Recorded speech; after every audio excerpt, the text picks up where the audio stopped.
Ladies and gentlemen, boys and girls, welcome to yet another episode of the 3 and the 13 show.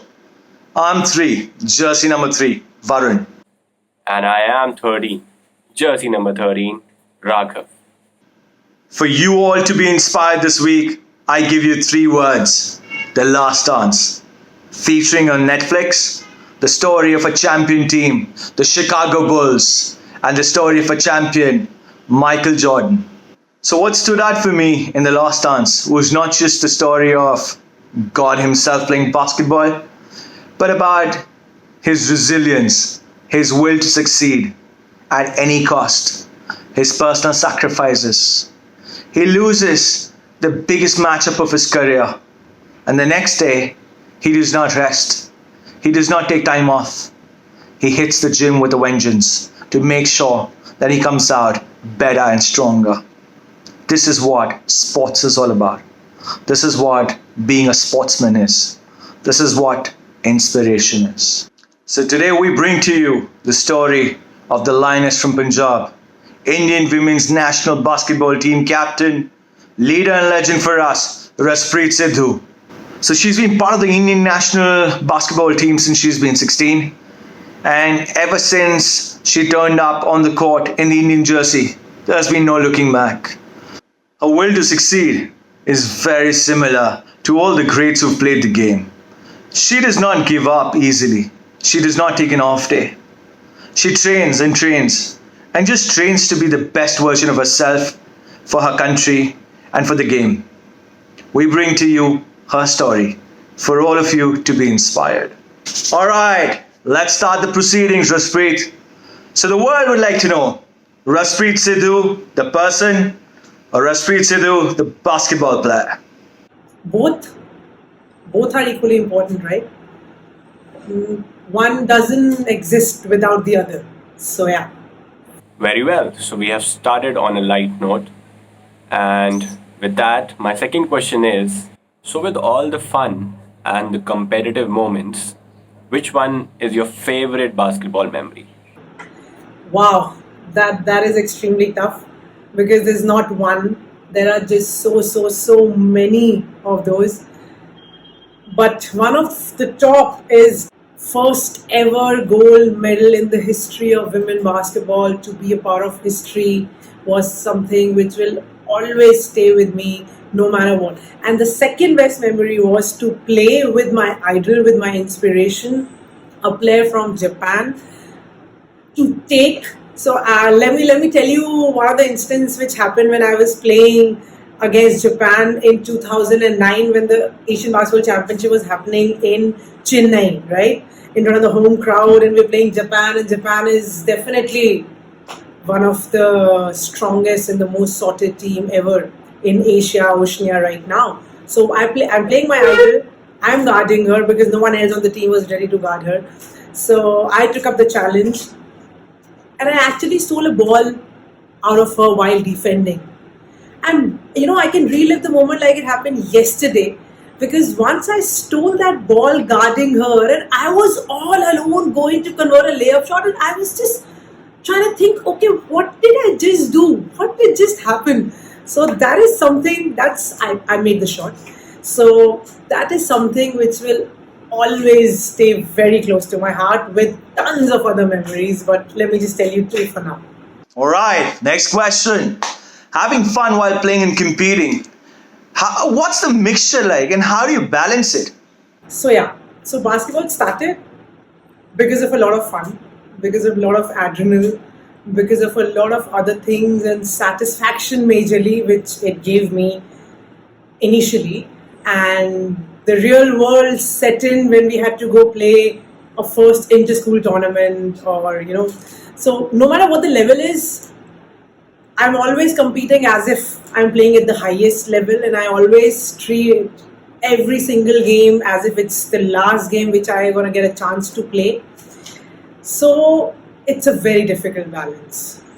I don't want to make it sound too flowery, but it is an extremely difficult balance. But I always keep reminding myself, and my loved ones keep reminding me that why I started playing basketball. That's when the competition becomes too high on my head So I'm made to remember the fun part, the satisfaction, the pleasure it gives me to be on the court and just be myself. So, along with us today, we have the future of the Indian women's basketball team, Harsimran Kaur Dhami, asking her role model a question. Hey guys, I'm Harsimran Kaur. I'm a professional basketball player and I'm from Punjab. I have a question for Raspreet ma'am that what was the feeling of being the youngest player in under 18 squared? Was it the beginning of your dream? Dream. That's a word which I use a lot. Well, yes. For the first time playing for the senior team, being the youngest, wow, the insides were, I was dying on the inside when the selection was announced, but outside I was trying to set a game face and all calm, and yes, I knew this is going to happen, but I had no idea.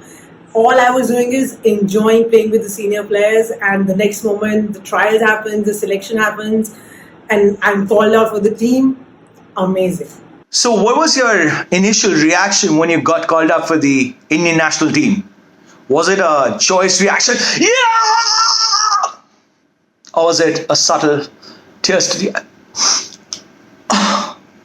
Subtle tears in the eyes part happened only way after everyone went to their rooms. I went to the loo. That's the part I leave for only my personal self, right? That happens a lot, by the way, but that's only for my personal self. Now, when for the very first time, I was 15 years old and it was an under 18 championship. Back in 2004, we were in Cuttack, Odisha for the final camp after gruesome 4 months of being in the camp in 55 degrees. So, and that selection, by the way, happened in around 11:30 p.m. at night. So we were as it is too stressed, anxious, dead, and I so wanted to be in the team. Where somewhere back of the mind, because I was so confident about my game, I knew that I want to be there. But of course, it's the first time ever, right? It's the first time ever you're being called out. So once my name was called out, I was so calm outside, like a very straight game face, like, oh wow, I knew this was going to happen. But I was dying inside with I really want to jump and, just scream and just be happy. But only for my fellow athletes who couldn't make it to the team, I controlled myself and I just it was a very subtle reaction immediately, but later was the blast of a lot of reactions which came in. So, our next question, and I'm pretty sure that your students and the people who know you really well would know the answer to this one. Which NBA team would you like to play for and why? So, NBA team would be Los Angeles Lakers because that's where LeBron James is, and till the time I live and he lives and wherever he goes, whatever teams, that's where the loyalty is going to be, no matter what. But I do like all other players and other teams as well, but Los Angeles Lakers. And for WNBA, Los Angeles Sparks. Again, because I don't want to move away from Los Angeles for some reason. Yeah. All right. So, one player you would love to play with? That is an extremely obvious answer. I almost once in a month dream of playing with LeBron James and Sue Bird. And one which I dreamt of playing when I had just started playing and I was getting hooked up to the game, and I saw an Asian Basketball Championship where I wasn't a part, but Team India was playing Team Japan. So that's Yuko Oga. And that dream I did get to live. So I'm really blessed and grateful because she is sort of my idol and inspiration and why I picked up the sport and wanted to take it to the highest level. So I did play with her. That's where the dream got true. But LeBron James. So there you go. LeBron James is the one according to our superstar Raspreet Sidhu. My next question would be, who's the best player you have played with? There are lots of good players I've played with. I have got an opportunity not only to play with amazing talent in our country, but also because of 15 years of playing for the national team, I've also got an opportunity to play for players globally who are extremely good, but one of them would again be Yuko Oga from Japan. But yeah, lots of players. So, Raspreet, what made you fall in love with the game? This is a very deep question. So I think it had to happen because I was an extremely athletic kid in my school.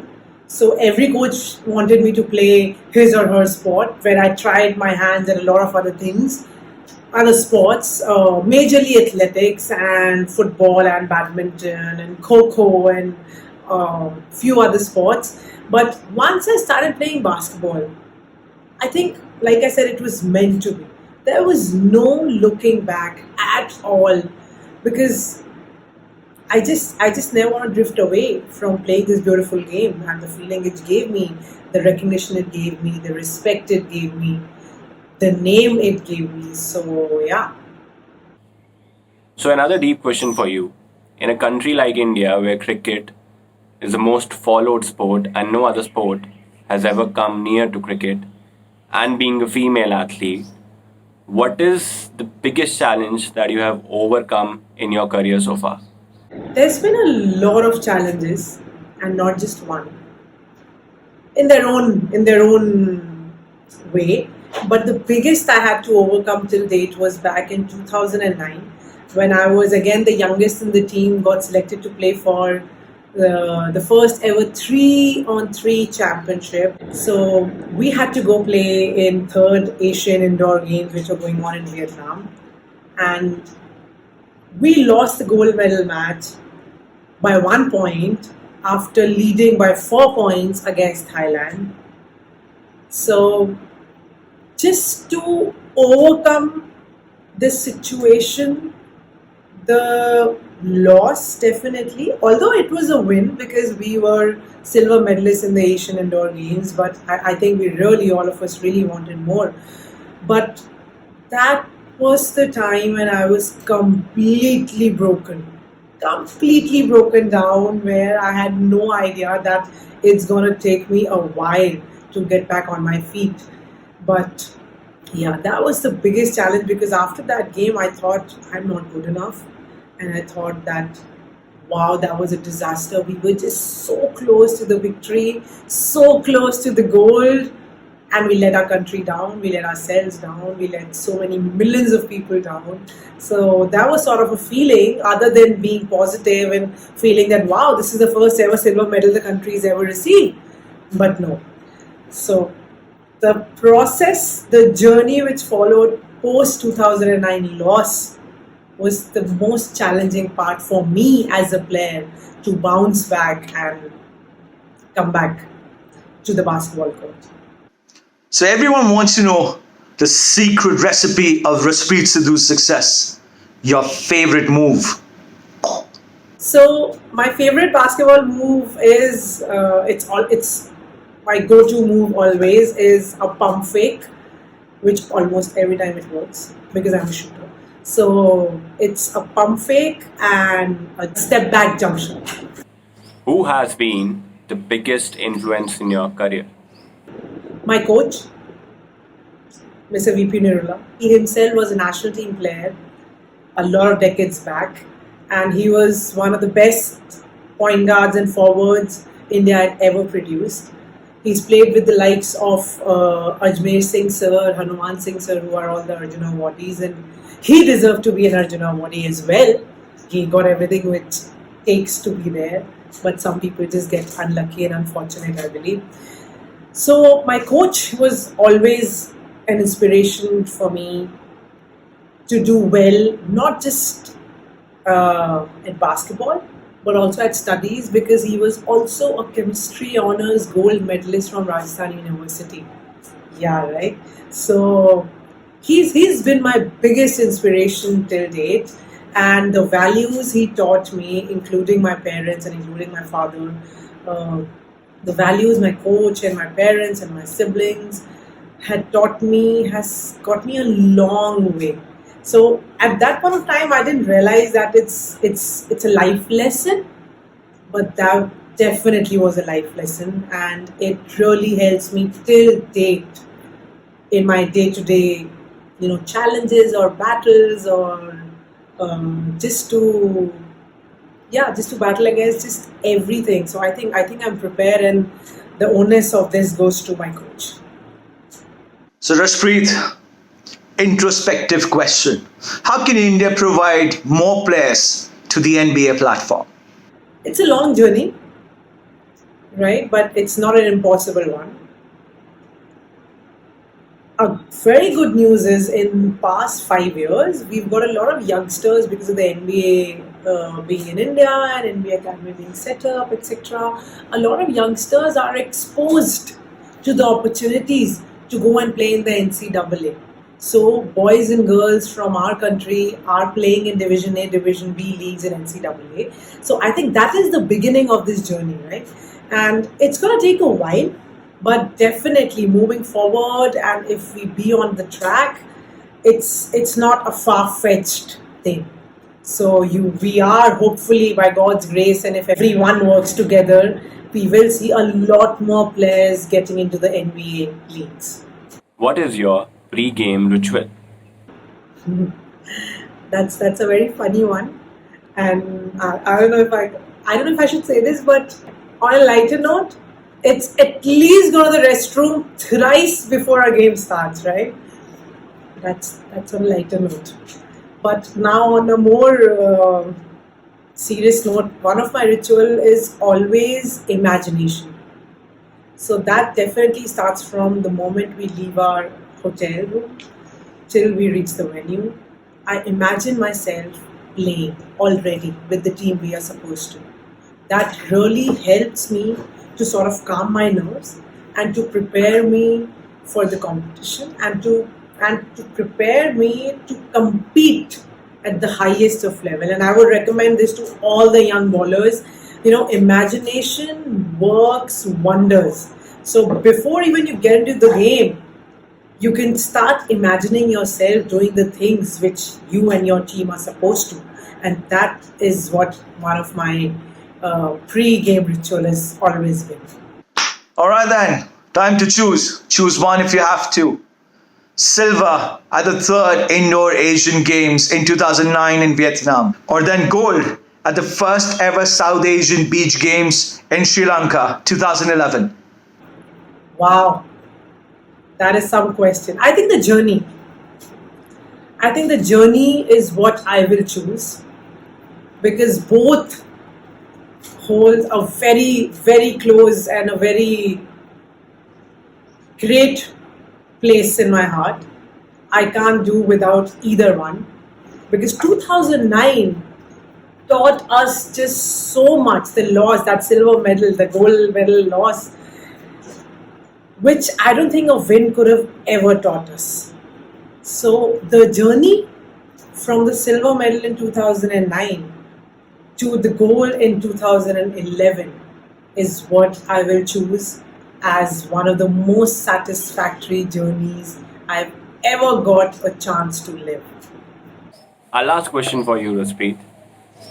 What would be your advice to young female basketball players, and what should they do to make it as a professional player? You have to get ready for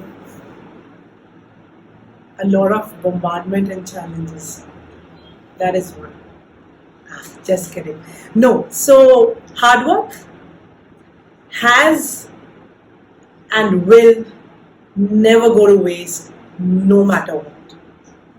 Keep working hard, have a dream. Imagine yourself living that dream. Every day, the day you feel so demotivated, just imagine yourself living your dream, and that's going to motivate you for sure. So hard work, perseverance, never say no, keep dreaming big, keep dreaming on. That is going to take you all to places. And there is, again, I don't know if I can stress more on hard work in any way. Hard work is something I'm a big fan of, because my dad once told me that no matter what, your hard work can never go to waste. If not today, tomorrow you're going to get the results. Just stay on, keep working hard, keep pushing yourself, And do not let anyone tell you, just anyone tell you that you can't. Because you very much can. So keep working hard, keep dreaming big, keep imagining yourself, and even sky is not the limit. So, boys and girls, ladies and gentlemen, there you have it. In her own words, her story. What inspires her to do the best that she can for her country, her family, and for all of us. We, the common man, to be inspired by all these brilliant athletes we have had the privilege of watching or seeing them play in person. Until next week, we bring to you another story of inspiration. Be inspired.